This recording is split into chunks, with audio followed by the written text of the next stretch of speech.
எல்லாருக்கும் வணக்கம். Welcome back to Tamil trek travel. Kovalam beach 2025 24லேருந்து 25க்குள்ளே பெரிய வித்தியாசம் ஒன்றும் வரப்போகிறதில்ல. ஆனால் இங்கே வந்திருக்கு 2024ல் மழையும் புயலோட தாக்கத்தினால இந்த இடத்தோட அமைப்பே மாறி இருக்கு அப்படின்னு சொல்லலாம். இங்கே தான் வந்து நம்ம மீன் பிடிக்கிற இந்த படகுகள்லாம் வரும். இப்போ பார்த்தீங்கன்னா அங்கே தான் வந்து நிறுத்துகிறாங்க.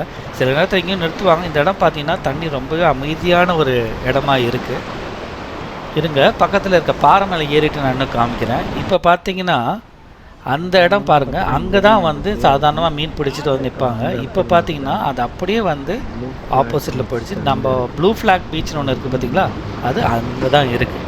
இந்த இடம் பார்த்தீங்கன்னா தண்ணி ரொம்பவே அமைதியாக இருக்கும். நீங்கள் எப்போ வந்து பார்த்தாலும் ரொம்ப அலையெல்லாம் இருக்காது. ரொம்ப அழகான ஒரு இடமும் கூட. வாங்க இப்போ வந்து நம்ம மீன் பிடிச்சிட்டு வந்த அந்த படகுங்கள்லாம் நிற்கிது இல்லையா, அந்த இடத்துக்கு போவோம். கோவளம் வந்துட்டு மீன் பார்க்கலன்னா எப்படி? நாங்கள் கொஞ்சம் ஒரு 8-9 மணிக்கு போனதுனால மீன்கள் அவ்வளோவா பார்க்க முடியல. கொஞ்சம் மீன்கள் தான் இங்கே இருந்துச்சு, அதை பார்த்து எடுத்துகிட்டு வந்தோம். அது மட்டும் இல்லாமல் நிறைய இடத்துல மீன் விற்காமல் இருந்தது. அங்கே போய் வீடியோ எடுத்தால் தேவையில்லாமல் நம்ம அவங்ககிட்ட திட்டு வாங்க வேண்டியதாக இருக்கும். அதனால் நான் கொஞ்சம் தான் எடுத்தேன். கோவளம் பீச் எப்படி இருக்குது அப்படின்னு பார்க்கணும் தான் வந்து நான் இப்போவும் அடிக்கடி வர்றது தான் இங்கே. அப்படி வரும்போது தான் இந்த ஒரு இன்ட்ரெஸ்டிங்கான விஷயம் பார்த்தேன். ஒரு லேபர் டாக் வந்து அவ்வளோ சூப்பராக ஸ்விம் பண்ணிட்டு போச்சு. நான் இது வரைக்கும் இந்த மாதிரி கடலில் இந்த மாதிரி ஒரு நாய் நீச்சல் அடித்து பார்த்ததே கிடையாது. ரொம்ப இன்ட்ரெஸ்டிங்காக இருந்தது. கொஞ்ச நேரம் பார்த்துட்டு இருந்தேன். அந்த அந்த பையன் வந்து அங்கேருந்து நீச்சல் அடித்து போகும்போது அதுவும் தைரியமாக அந்த பையன் பின்னாடியே போச்சு. அதுக்கப்புறம் கொஞ்சம் நேரம் கழித்து அவங்க வந்தாங்க. அது வரைக்கும் நான் வெயிட் பண்ணிட்டு இருந்தேன், சரி அதை பார்க்கலாம் அப்படின்னு சொல்லி. அந்த நாயுமே ரொம்பவே ஹாப்பியாக இருந்துச்சு பார்க்க. நீங்கள் பார்க்கும்போதே தெரியும் பாருங்கள், அது ரொம்ப அவ்வளோவா ஒரு சின்ன பசங்க எப்படி வந்து ஹாப்பியாக இருப்பாங்களோ தண்ணியில் விளையாடும் போது, அந்தளவுக்கு சந்தோஷமாக இருந்துச்சு அது.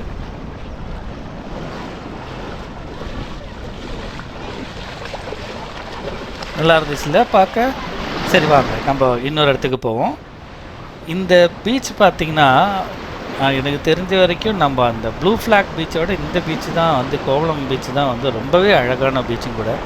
ஆனால் குப்பைங்க சாதாரணமாக குப்பை இருக்கும். இப்போ வேறு புயல் வேறு முடிஞ்சதுக்கப்புறம் ரொம்ப எக்கச்சக்க குப்பை. இந்த குப்பைங்க மட்டும் இல்லாமல் இருந்தால் இந்த இடம் சூப்பரான ஒரு பீச்சாக இருக்கும் கண்டிப்பாக. நம்ம அங்கேருந்து அந்த ரொம்ப ஃபேமஸான அந்த சர்ஃப் ஸ்கூல் கிட்டே வந்துட்டோம். இங்கே பார்த்தீங்கன்னா பாருங்கள் எவ்வளோ பேர் சர்ஃபிங் பண்ண வந்திருக்காங்க. சில பேர் புதுசாக ட்ரைனிங்க்கு வந்தவங்களும் அங்கே நிறைய பேர் இந்த வார்ம் அப்லாம் பண்ணிகிட்டு இருந்தாங்க. இந்த இடத்துல பார்த்திங்கன்னா நல்ல அலை வந்து ரொம்ப ஜாஸ்தியாக இருந்தது. அதாவது சர்ஃபிங் பண்ணுறதுக்கு கரெக்டான ஒரு இடம்னு சொல்லலாம். இப்போ நம்ம எங்கே வந்திருக்கோன்னா அது தெரியுது பார்த்திங்கன்னா, அதுதான் சர்ஃப் ஸ்கூல். அங்கேருந்து கிட்டத்தட்ட ஒரு 200 மீட்டர் தள்ளி வந்திருப்போம். இங்கே ரொம்ப நல்லாயிருக்கும் பார்க்க. ஆனால் இங்கெல்லாம் வரும்போது கொஞ்சம் குரூப்பாகவே வாங்க. இப்போ நம்ம அங்கே ஒரு தெரியுது பார்த்திங்களா, அங்கே வந்து ஒரு கல் போட்டிருக்காங்க. அங்கேருந்து நிறைய பேர் மீன் பிடிச்சிட்ருப்பாங்க. அங்கே வரைக்கும் போகலாம். முன்னாடிலாம் அங்கே வரைக்கும் போக முடியாது. ஏன்னா இந்த கல்லுங்க இந்த வீடுங்கள்லாம் இருக்கிறதுனால போக முடியாது. இப்போ எல்லா கல்லும் உடஞ்சி போச்சு. அங்கெல்லாம் போகிறதா இருந்தால் கண்டிப்பாக குரூப்பாகவே போங்க, நடந்து போகிறதா இருந்தால். இங்கே பார்த்தீங்கன்னா ஆமை எப்போ வந்தாலும் இங்கே ஒரு ஆமை ஏதாவது ஒன்று செத்து போய் கிடக்கும். சாதாரணமாக அது ஒரு நல்ல சைன் கிடையாது ஆமை செத்து போய் இருக்கிறது. எப்போ வந்தாலும் பார்த்தீங்கன்னா இந்த இடத்துல இந்த சைடில் வந்து ஆமை வந்து கரை ஒதுங்கி இருக்கும். கோவளம்க்கு வரவங்களுக்கு ஒரு சஜஷன் என்னென்னா, வரதா இருந்தால் காலையில் ஒரு 6 மணிக்கெலாம் சன்ரைஸ் பார்க்குற மாதிரி வந்துட்டு ஒரு 1 hour 2 hours சில் அவுட் பண்ணிவிட்டு ஜாலியாக போகலாம். ஏன்னா அதுக்கப்புறம் வந்து வெயில் ரொம்ப ஜாஸ்தியாக இருக்கும். ஏன்னா இப்போது பிப்ரவரி மாதம் எண்ட் ஆக போகுது. அதே மாதிரி உங்களுக்கு ஷெல் கலெக்ஷன்லாம் இருந்துச்சுன்னா இது கரெக்டான இடம். நிறைய விதவிதமான ஷெல்லாம் இங்கேருந்து நம்ம எடுக்கலாம். சிப்பிகளெல்லாம் இங்கேருந்து எடுக்கலாம். எடுக்கும்போது ஜாக்கிரதையாக எடுங்க. நாங்கள் அந்த எடுக்கிற இன்ட்ரெஸ்ட்டில் வந்து அலையில் மாட்டிக்கிட்டோம். கேமராவும் நனைஞ்சு போச்சு எனக்கு. ஸோ அது ஒரு ஜாக்கிரதையாக இருங்க. இந்த வீடியோ ரொம்ப ஷார்ட்டான வீடியோ தான்.